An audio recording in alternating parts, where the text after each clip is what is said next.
Michel Foucault is one of the most influential thinkers of our age. Since his death of AIDS in 1984, he has acquired an almost mythical status. For my money, Foucault is easily the most important intellectual in post-war Europe. A lone figure exploring the dark labyrinths of modern experience, madness, criminality, perversion. He was constantly feeling he was on the edge of something, constantly trying to reach the limit. A man loathed almost as much as he is revered. Every single sentence I regard as a lie. As a scholar, I have total contempt for Foucault.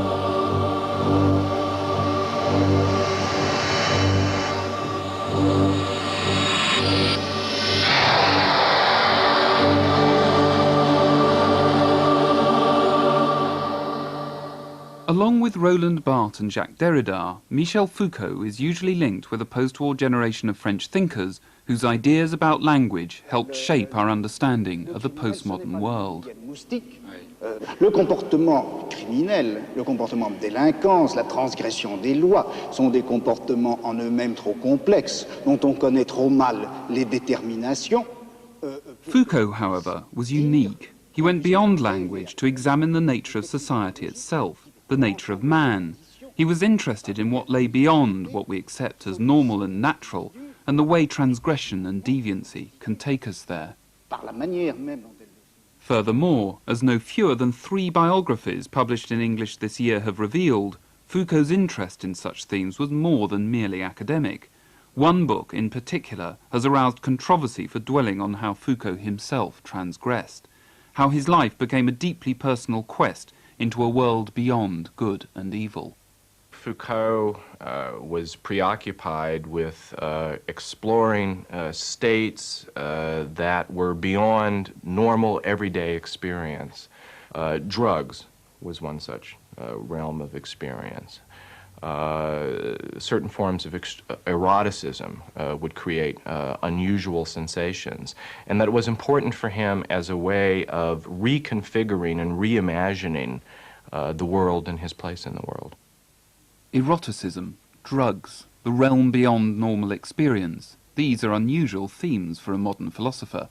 In the first few decades of this century, academic philosophy more or less abandoned trying to tackle issues that dealt with life and how it should be lived, preferring instead to concentrate on the more analytical business of linguistics and logic. Since that time, the important questions about what it means to be a human being have taken place in other activities: art, politics, literature, social sciences. Michel Foucault is one of those rare people who was able to take the really, truly important questions about what it means to be a human being in the 20th century and to go out into the world and examine in detail aspects of our daily life, from the way we make our bodies, to the way we make our lives, to the way we govern each other, to the way we fight, to the way we fuck, to the way we do everything, and re-raise those questions in a way that makes us pause and stop and think about the kind of beings that we are and whether we want to be like that. By digging through history, engaging in what he called an archaeology of knowledge, Foucault questioned fundamental assumptions about modern experience, the assumptions that form the basis of the distinction between good and bad, sanity and madness, normality and sexual deviancy. Foucault is the great explorer of the perverse. Foucault takes the traditional victims of history, the mad, the perverts, the bad, the sinful, the criminal, etc., doesn't romanticize them. He avoids doing that. But he actually shows that within them there is a mirror image of society. For Foucault, however, such themes had to be explored through personal experience as well as scholarly research. This is why his life story acquires such a special significance. It too was one of his works, perhaps his most important, and one the biographies are revealing to have been every bit as experimental and challenging as his ideas. Foucault was born in the prosperous provincial French town of Poitiers in 1926 to upper-middle-class parents. He was christened Paul Michel after his father, a respected local surgeon. C'était la vie de bourgeois de province, une vie excessivement réglée par toutes les obligations mondaines qu'avaient mes parents et les principes d'éducation que mes parents avaient reçus eux-mêmes de leurs parents et grands-parents. Little is known about Foucault's upbringing that reveals the roots of his subsequent philosophical quest. However, a puzzling clue emerged in 1988 in the form of a short story by Hervé Guibert, a novelist who himself became famous in France for filming his own death from AIDS, and who was claimed by some to be the last man to see Foucault alive. The story was written as a work of fiction, but one that appeared to contain a coded account of the hitherto secret formative experiences of Foucault's early life, raising speculation that Foucault had chosen to confide these secrets to Guibert in his final hours. The tale concerned the dissection of a philosopher's brain. Digging a little, one found vast stores, reserves of secrets, memories of childhood, novel theories. The memories of childhood had been buried more deeply than anything else in order not to come up against the idiocy of interpretations, or the dubious craftsmanship of the large, deceptively luminous veil that would drape the work.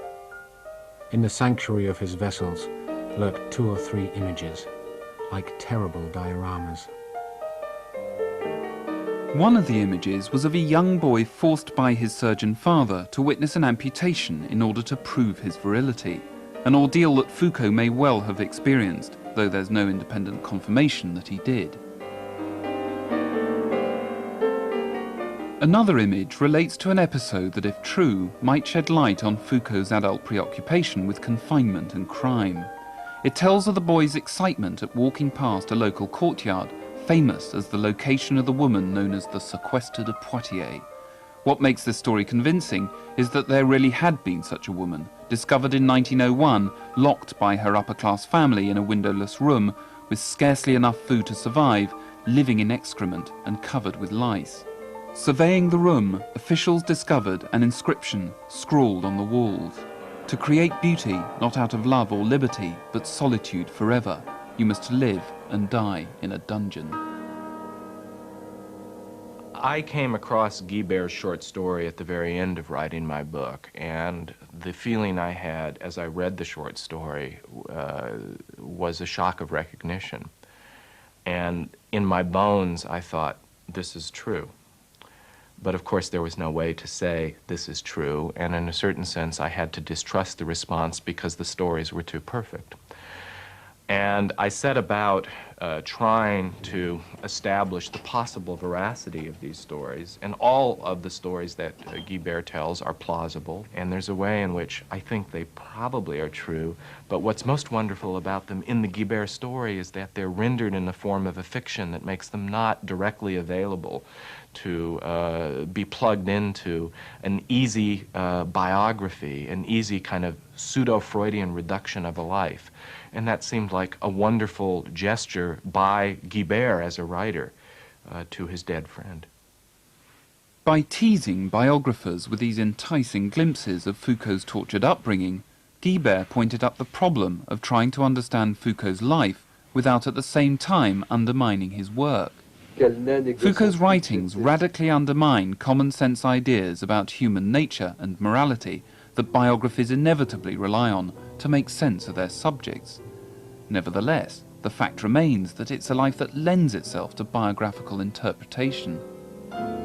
When, for example, in 1946, Foucault joined the elite École Normale Supérieure in Paris, he began to behave in a way that cries out for psychological explanation. During this period, the man who was to become one of the world's foremost critics of Western attitudes to madness and sexuality seemed to suffer severe mental stress, which doctors diagnosed as being caused by his emerging homosexuality. He was reported to have made several attempts at suicide and self-mutilation, most elaborately when he slashed his chest in one of the corridors of the École Normale and was found sprawled on the floor by a teacher. He comes across as a very tormented, unhappy, tortured young man. Just why, I think, is certainly to me an enigma. But the episodes of self-mutilation, the suicide attempts, the episodes of what seems to have been some form of madness that lead to his hospitalization, briefly, all conjoined with preoccupation, which was striking to his classmates, with the Marquis de Sade very early on, or decorating his room with Goya etchings of the tortured of war. It's an unusual and somewhat unsettling and disquieting package. Whether prompted by these experiences or not, Foucault became increasingly interested in psychiatry and madness, a move that fitted in well with a post-war generation struggling to free itself of the dominant influence of political intellectuals like Sartre and de Beauvoir. Well, it meant for them to discover something that was not less critical of modern democratic bourgeois society, but on the contrary, to find philosophical sources that were more radical, more critical, and also to search out thinkers that were more psychological and, I might say, spiritual. That's why the experience of the surrealists was so important for this group of thinkers. In 1947, a key event took place that many regard as symbolizing the moment of the new generation's intellectual birth. Tonight, friends, we shall embark on a unique theatrical experiment.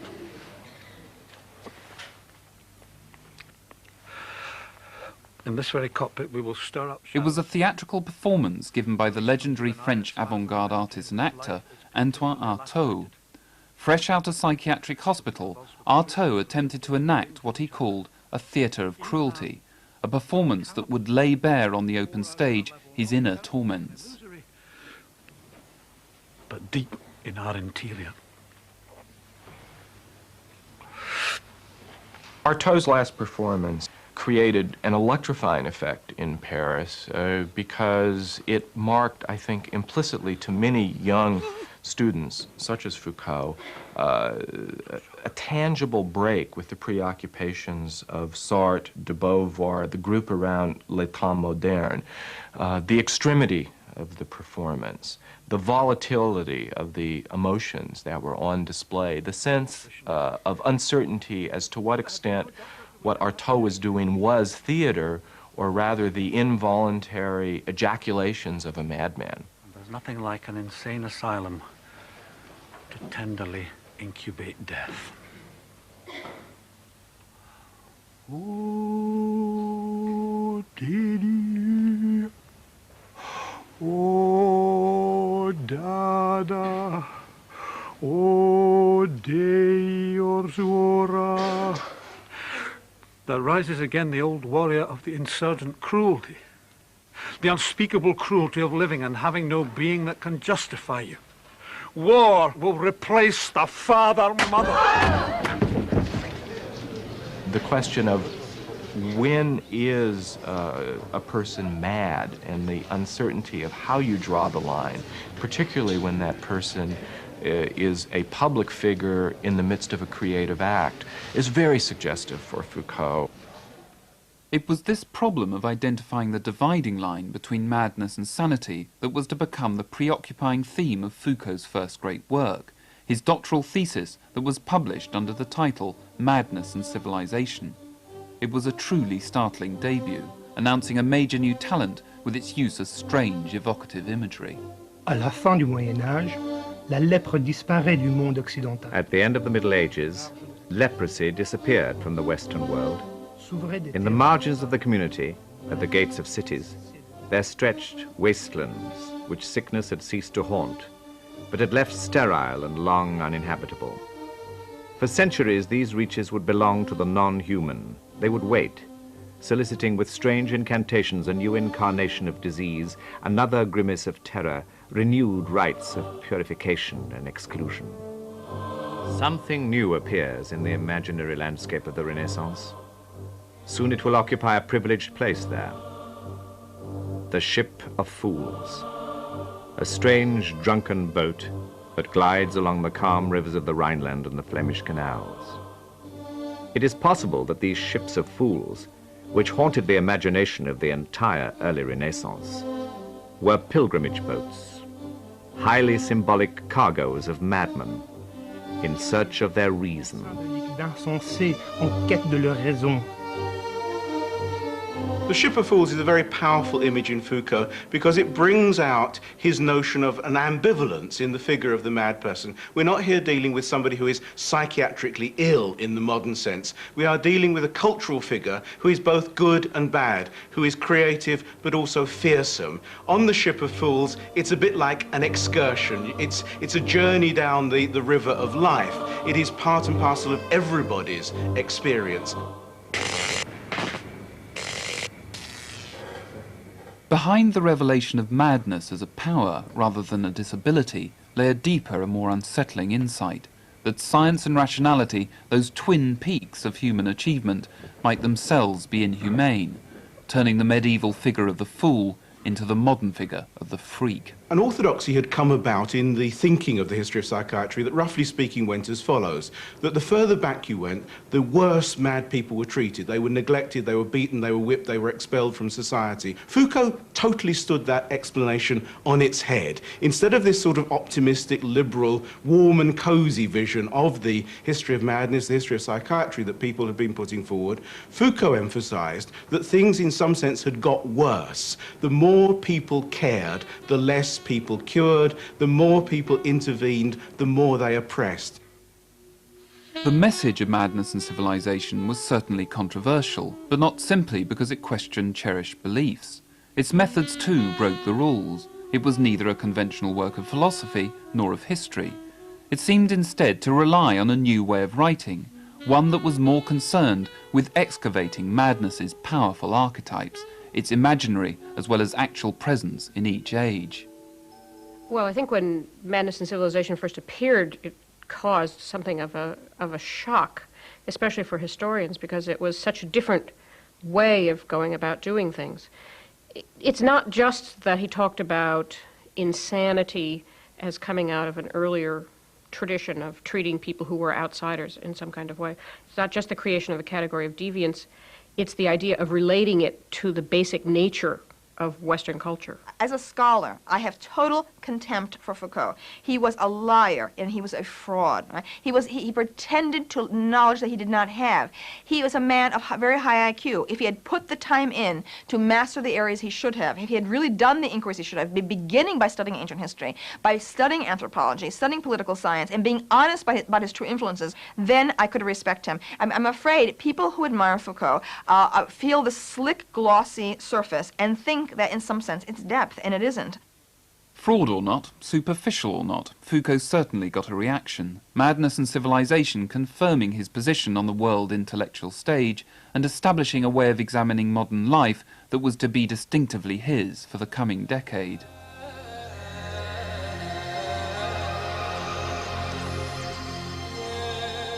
Foucault greeted his newfound status in a typically nonconformist fashion by trying to escape it. In the mid-1960s, he embarked on a new academic career in Tunisia. May 68, the month of Paris's eruption into political chaos, found him teaching philosophy at the University of Tunis. He listened to the Night of the Barricades over the phone, a friend in France holding the handset to a radio so he could hear for himself the revolutionary uproar. Foucault returned to France in late 1968 to find a highly charged political environment, one in which his unorthodox views were eagerly sought. He supported political militancy. He backed a prisoners' rights organisation which mobilised a number of prison protests, and he regularly taunted France's most cherished institutions. Alors au fond, quand le juge demande à l'accusé de se reconnaître coupable, d'accepter sa faute, littéralement de s'humilier devant lui, au fond, le juge, on a l'impression qu'il veut effectivement piétiner l'accusé. Moi je dirais, c'est tout le contraire, il lui demande un formidable service. Il demande à l'accusé de lui dire au fond ceci, eh bien oui, monsieur le juge, ce n'est pas tellement vous qui jugez, c'est la société tout entière, c'est cette société à laquelle j'appartiens, Et par conséquent, si je réclame ma peine, c'est donc moi qui me punis moi-même, et ce n'est pas vous. Je vous innocente, vous, juge. In 1970, Foucault became professor of the history of systems of thought here at the Collège de France, a very grand title for a position at a very grand institution, a place where France's finest were given the time and resources they needed to develop their ideas. It was here at the very summit of French life that Foucault started probing even further into its depths, into the underworld of crime and punishment. In 1975, Foucault published Discipline and Punish, which began with an 18th century description of the torture and execution of Damiens for his attempted murder of Louis XV. Le bourreau prit les pinces d'acier. The executioner took the steel pincers and pulled first at the calf of the right leg, then at the thigh, and then at the breasts. Then the ropes that were to be harnessed to the horses were attached with cords to the patient's body. The horses tugged hard. After 2 or 3 attempts, the executioner drew out a knife from his pocket and cut the body. The 4 horses gave a tug and carried off the 2 thighs after them. Having set out in almost salacious detail the spectacular violence of this medieval ritual, he went on to describe a very different form of punishment, taken from an account published just 80 years later. Rising. At the first drum roll, the prisoners must rise and dress in silence as the supervisor opens the cell doors. At the second drum roll, they must be dressed and make their beds. At the third, they must line up and proceed to the chapel for morning prayer. Work. Prisoners go down into the courtyard, where they must wash their hands and faces and receive their first ration of bread. Immediately afterwards, they form into work teams and go off to work. In a sense, all of Discipline and Punish is in the first 10 pages. The stark contrast between the hideous, botched torture of the would-be regicide, Damiens, on the one hand, and on the other hand, the numbing prison yard routine. These 2 images govern the whole architecture of the book. And it seems to me they work on 2 different levels. On the one hand, the numbing mechanical routine becomes a metaphor for our society. And the book is a critique of this society. And by the same token, the death by torture implicitly is being put forward as a kind of calibrated ritual, not necessarily an act of blind savagery that we should say was horrible and we're glad to be done with it. End of discussion. Foucault was by no means endorsing the use of torture as a form of punishment, but he refused to dismiss it. Instead, he sought to explain it, to see how such spectacles of agonizing retribution acknowledged the desire for vengeance that the prison system conceals. By understanding this, Foucault is suggesting, we might better understand the violence in ourselves, the violence that finds such forceful expression in popular culture. In the battlefield of life. I was willing to mind my own business, but you couldn't leave it alone, could you? The violence that seems constantly to unsettle any sense of stable morality. Foucault thus challenges us to examine the assumptions that underlie such morality, to go beyond good and evil. One can't be squeamish in thinking about Foucault and violence, thinking about popular justice, thinking about revenge. Yeah, well, hey, I'm really sorry. Yeah. Well, hey, I'm really sorry, too. To say goodbye to morality must mean to say goodbye to being revolted at experiences like this, and to think about what they might or might not reveal about what it means to be human. Might reveal about parts of ourselves, our souls, or our bodies that have been covered over. As well as refusing to condemn torture, Foucault also refused to endorse the prison system. It also had a symbolic role that reflected the inner workings of society.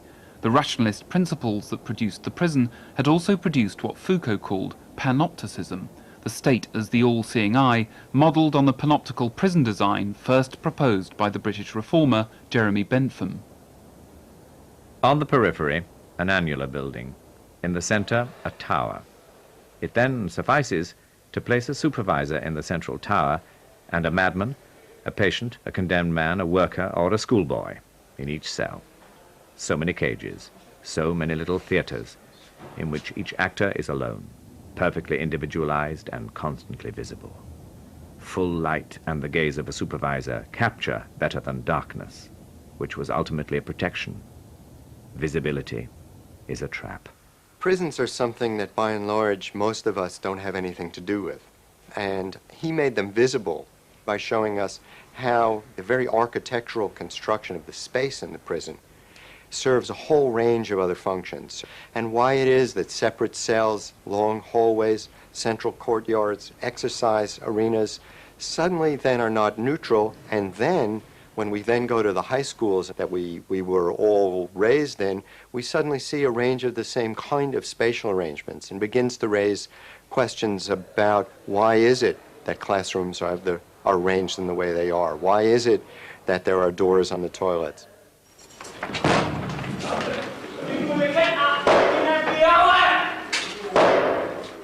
The power of Foucault's work on discipline and punishment is not that it offers any solutions, but that it poses unsettling questions.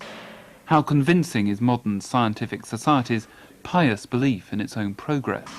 Is humanism really so humane?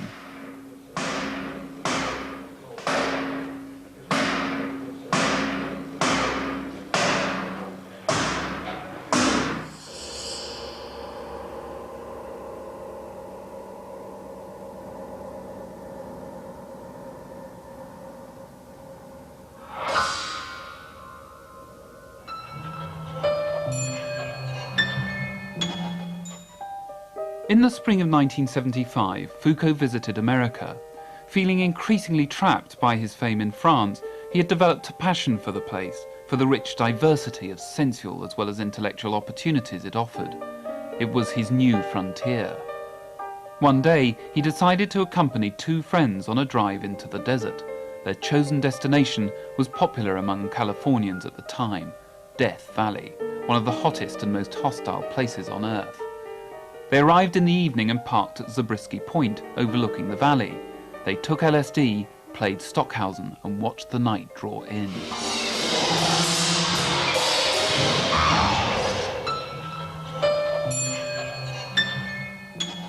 For at least one biographer, this moment symbolizes a turning point in Foucault's life, the point at which his interest turned from a critique of society towards more contemplative philosophical themes, the meaning of life, the self, and death.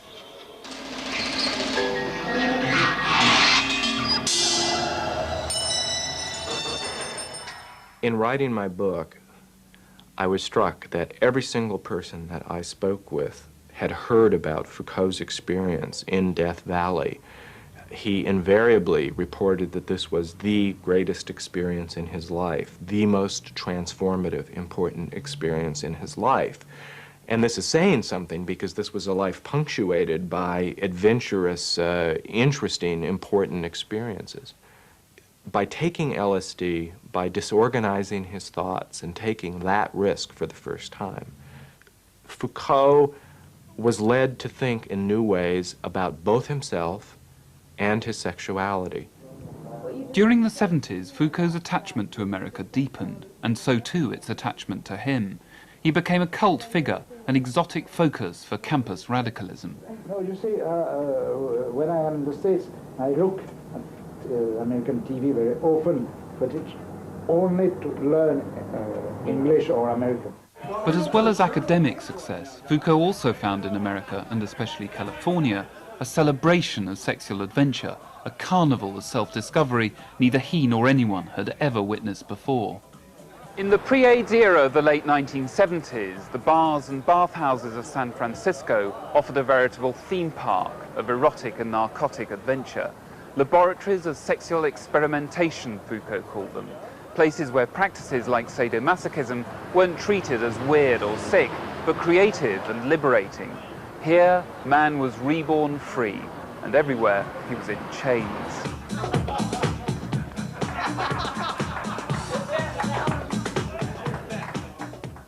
What he found in San Francisco with respect to sexuality, I think, is nicely captured in a phrase that he often used to joke about. He'd say, what I like about San Francisco is there's so many gays, and I'm a homosexual. And what that meant, I think, was that he saw an entire culture and an entire way of life, a public way of life that had been constructed in San Francisco, among other places, but particularly here, which was so different than he knew and had known in France or in Tunisia, around largely the same sexual acts. But the whole way of life of gay culture was something which he had never seen before, and which he was simultaneously very enthralled with and very amused by. Although Foucault became a figurehead of the gay liberation movement, he never joined it, for the same reason that he rejected the Christianity of his childhood, that he never became a Marxist, an existentialist, or a Freudian. For him, all such movements are the problem, not the solution to finding a philosophy of life. They all promote themselves as universal when history, he felt, shows them not to be. As he aimed to demonstrate in what turned out to be his last works on the history of sexuality, there are no universals. There isn't even a true inner self, a transcendental being that holds the secret of life or morality. It was this insight that seemed to draw him to the frivolity and excess of Californian counterculture. Through the very profusion of philosophies, he was freed from the control of any one of them. By offering such a rich diversity of experiences, an absence of limits and restraints, it provided unique conditions not for the discovery of a true self so much as the invention of one. The notion of invention is absolutely crucial to Foucault's work, and giving up this idea that you have to discover a self that is sort of waiting for you, the real, the authentic, the deep self. There's nothing of that sort to discover. But you have to invent yourself. The whole ethics of Foucault, both in his work and in his life, and in his work about how to lead a life, which is the synthesis of the two, is about how to detach myself from myself, how to transform myself. He wanted to discover what he called an aesthetics of existence, a way of looking at life that doesn't rely on scientific categories or philosophical commandments set in stone. For him, life should be treated more as a work of art, something that can have many meanings and that can be judged in its own terms. What he is asking in those last works is what are the conditions by which a person can become the artist of his or her own life? What are the conditions which allow one to grow according to one's own sense of what one wants to become? Those last works are very much about becoming. They're not about revealing the truth of morality. On the contrary, they question the idea that there is a truth of morality. He's not interested in morality. Morality for him is a series of external rules which oppress people. The controversial claim is that in the last years of his life, Foucault's personal quest for self-invention, for the raw material for this artistry of life, reached a new intensity, embracing sadomasochistic experiences, ascetic experiences, narcotic experiences, even, Foucault himself suggested with his usual inscrutability, near-death experiences.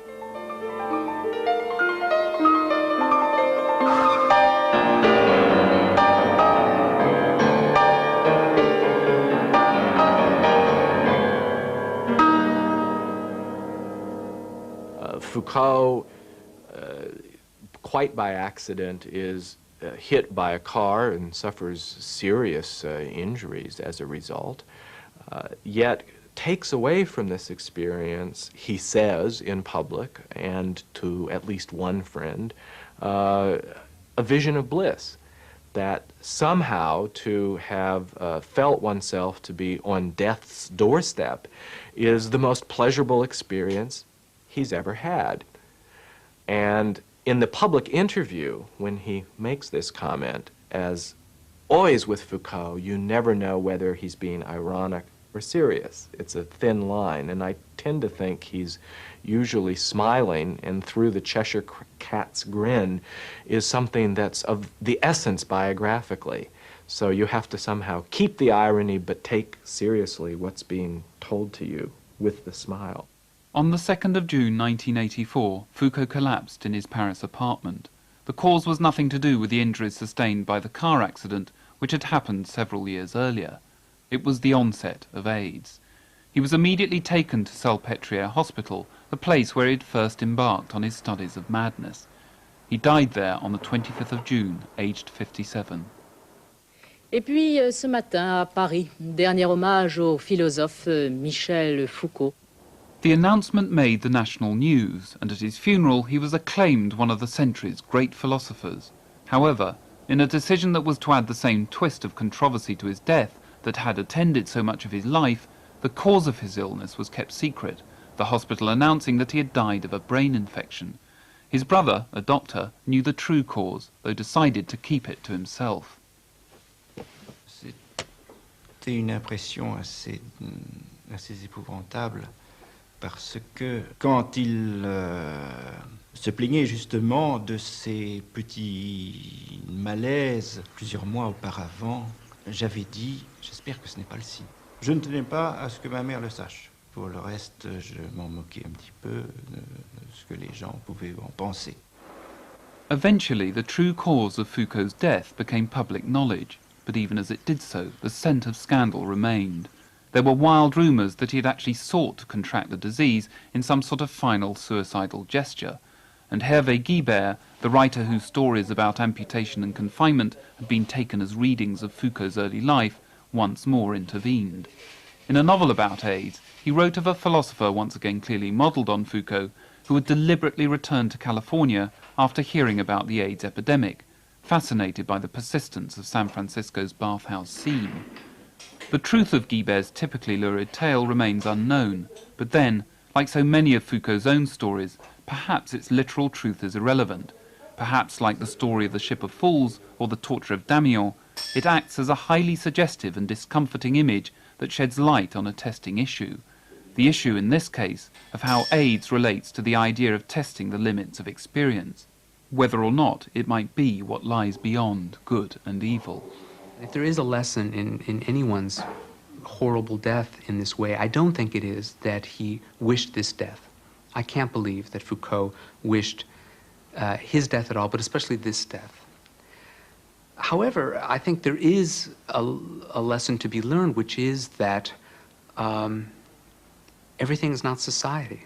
Everything is not a creation of ideas. That behind all of that, there still are biological and human facts that cannot be wished away or interpreted away.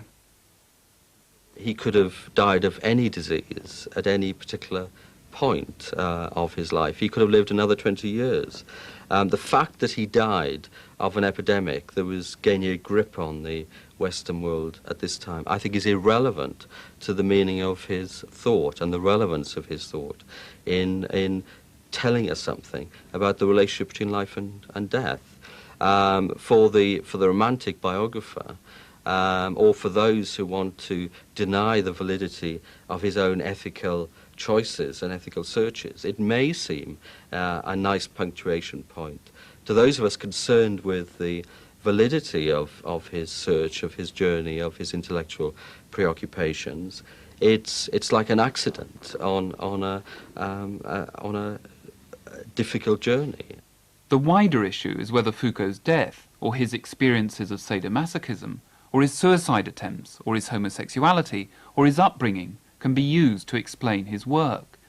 In the process of making such links, some fear that biographers use the very mechanisms of labelling, categorizing, and pigeonholing that Foucault's entire work sought to challenge, that what biography provides is a construction rather than a reconstruction of the life. Well, it's making sense of him in the context of a particular project. And the particular project is a project of reaffirming our normal conventions of what is good and right, what is normal, what the best way to live is, and seeing Foucault as someone who, well, as a kind of outlaw who wandered back and forth across the boundaries of what we think of as normal or rational, who was a kind of mad genius, but whose genius, by being mad, simply confirms us in the pieties and complacencies of traditional morality. Les philosophes ont très longtemps échappé à la biographie. Et il y a des romanciers qui ont voulu connaître le destin des philosophes. Flaubert. Flaubert a voulu s'effacer pour ne laisser parler que son œuvre. Eh bien, malheureusement, la tentative de Flaubert a échoué, et au lieu que ce soit les romanciers qui soient traités comme les philosophes, ce sont les philosophes qui sont traités comme les romanciers, et les romanciers qui sont traités comme les acteurs de cinéma. Tout le monde aujourd'hui a droit à sa biographie. Tout le monde aujourd'hui a droit à l'indiscrétion, au commérage.